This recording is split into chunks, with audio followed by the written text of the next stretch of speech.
Axo pour positionnement, acquisition, conversion, SEO et outils, qui sont pour moi 5 leviers indispensables pour mettre en place une croissance pour son business. Et c'est un framework qui est plutôt macro.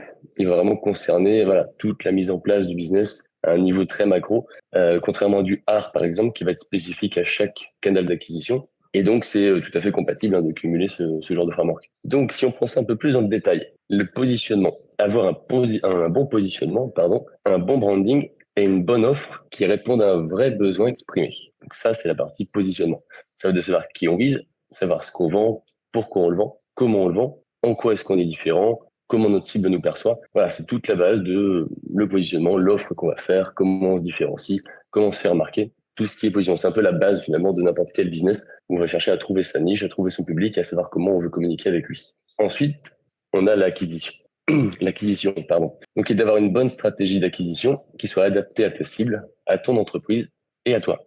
Donc, c'est un peu la base, puisque c'est aussi, c'est comme ça qu'on trouve ses clients. Donc, c'est un peu, sans être forcément la base, on va dire que c'est un indispensable, c'est incontournable. Il va falloir trouver le bon canal, qu'il soit payant ou gratuit, que ce soit en outbound ou en inbound. On veut faire venir des clients parce que à la fin, c'est, c'est ça qui paye. Ensuite, c'était le C de conversion, mettre en place une stratégie de conversion et de rétention en proposant de la valeur à ses prospects.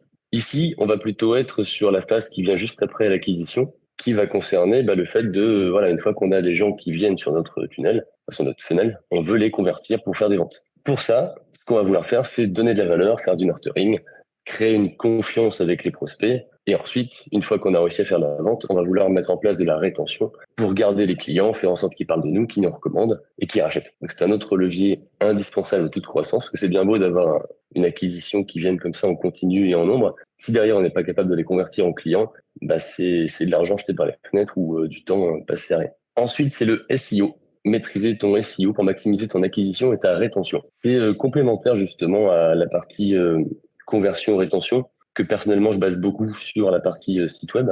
Et le SEO est un élément complément de ça pour justement être un bon combo entre apporter de la valeur et être une nouvelle source d'acquisition, qui a en plus l'intérêt d'avoir des effets cumulés, c'est-à-dire que le SEO, plus on en fait, plus on finira par avoir de vues.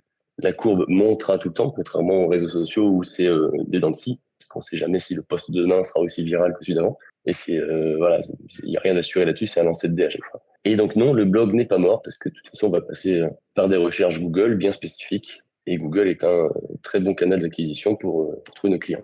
Et enfin, c'est la partie outils. Donc, c'est mettre en place les bons outils et les bonnes automatisations pour te débloquer, enfin te développer, pardon, sans blocage. Donc, ce qu'on veut ici, c'est tirer profit des meilleurs outils, des plus efficaces, pour être justement plus efficace, plus rapide, et pour automatiser les tâches redondantes. Parce que ce qu'on veut, c'est aussi passer plus de temps sur ce qui est essentiel, pas sur la partie technique, pas sur les petites tâches sans valeur ajoutée. Et on veut aussi utiliser à bon escient les outils qui nous permettront d'aller plus vite et d'être plus efficace. C'est tout l'intérêt des outils.